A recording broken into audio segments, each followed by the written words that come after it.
कभी सोचा है कि एक बिरादरी जो पहले सिर्फ रेगिस्तानों और दरियाई इलाकों में घूमती थी, वो कैसे इतनी ताकतवर बन गई कि उसने मुगलों से टक्कर ली, छोटी रियासतें कायम की और ब्रिटिश राज तक को चैलेंज किया। उनका मजहब एरिया के मुताबिक बदला, मगर उनका जज्बा और रिवायत कभी नहीं बदली। ये कहानी है जट बिरादरी की, एक ऐसे लोगों की जो कभी गद्दार थे, कभी किसान, कभी जंगजू और कभी हुक्मरान। आज हम बात करेंगे जटों के असल से लेकर आज तक के सफर की, उनकी नस्ल, मजहबी पहचान, जंगजू रूह और आज की मॉडर्न दुनिया में उनका किरदार। अगर आपको south Asian history, cast identity या ग्रास रूट्स पॉलिटिक्स में दिलचस्पी है तो ये वीडियो आप मिस नहीं कर सकते। कमेंट जरूर करें आप किस इलाके से हैं और क्या आपके आसपास जट कम्युनिटी है। सब्सक्राइब करना ना भूलें और शेयर जरूर करें अगर वीडियो पसंद आए। जट बिरादरी का जिक्र सबसे पहले 8वीं सदी के अरब मुअल्लिफीन ने किया, जिनमें मोहम्मद बिन कासिम के साथ आई हिस्टोरियन भी शामिल है। उन लोगों ने सिंध और इंडस के आसपास रहने वाले कुछ नोमैडिक ग्रुप्स को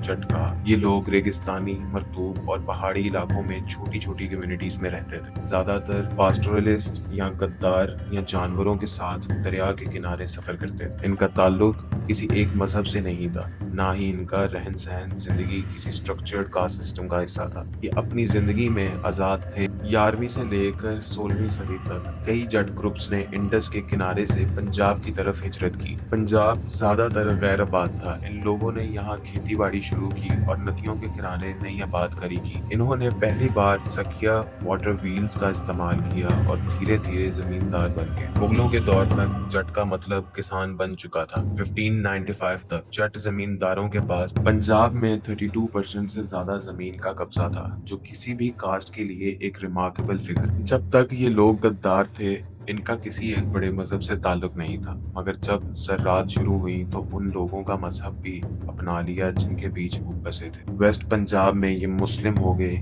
ईस्ट पंजाब में सिख और गंजेटिक प्लेन्स में हिंदू। ये तब्दीली सूफी सेंट के असर से भी हुई, जैसे बाबा फरीद और बहाल हक जकरिया, जिनके मज़ारात लोगों के लिए रूहानी और समाजी गाइडेंस का मरकज बन गई। 17वीं सदी में जब मुगल ताकत में थे, जट लोगों ने पहली बार अपनी जंगजू रूह का इजहार किया।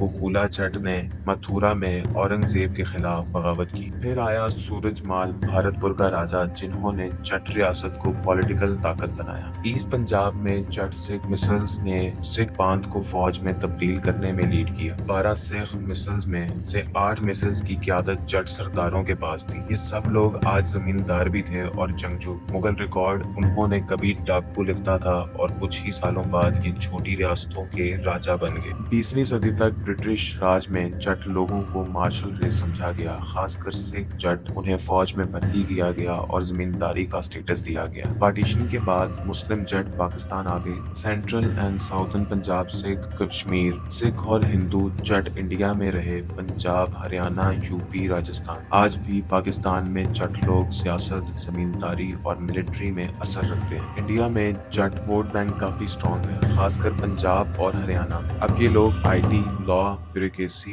और बिजनेस में भी नाम बना रहे हैं। मगर जट होने का फख्र, बिरादरी का ताल्लुक और मर्दानगी का तस्वुर अब भी जिंदा है। तो ये था जट बिरादरी का एक लाजवाब सफर, कुमांटू से जमींदार तक, जंगजू से राजे और अब मॉडर्न पॉलिटिकल और इकोनॉमिकल एलीट तक। जट सिर्फ एक कास्ट नहीं, ये एक कल्चर, एक हिस्ट्री और एक आइडेंटिटी है। अब सवाल ये है, क्या जट बिरादरी का असल रंग अब भी जिंदा है? क्या उनकी पहचान उनकी हिस्ट्री से जुड़ी है या नए जमाने से? कमेंट्स में बताएं आपका क्या ख्याल है। लाइक जरूर करें। अगर वीडियो इन्फॉर्मेटिव लगी, अपने दोस्तों के साथ शेयर करें, खासकर उन लोगों के साथ जो हिस्ट्री में इंटरेस्ट रखते हैं। और सब्सक्राइब करना मत भूलें ऐसी और वीडियोस के लिए। सिख मिसल्स और महाराजा रंजीत सिंह, जट सिखों का फौज से राज तक का सफर। हिस्ट्री जिंदा है, बस समझने की देर है।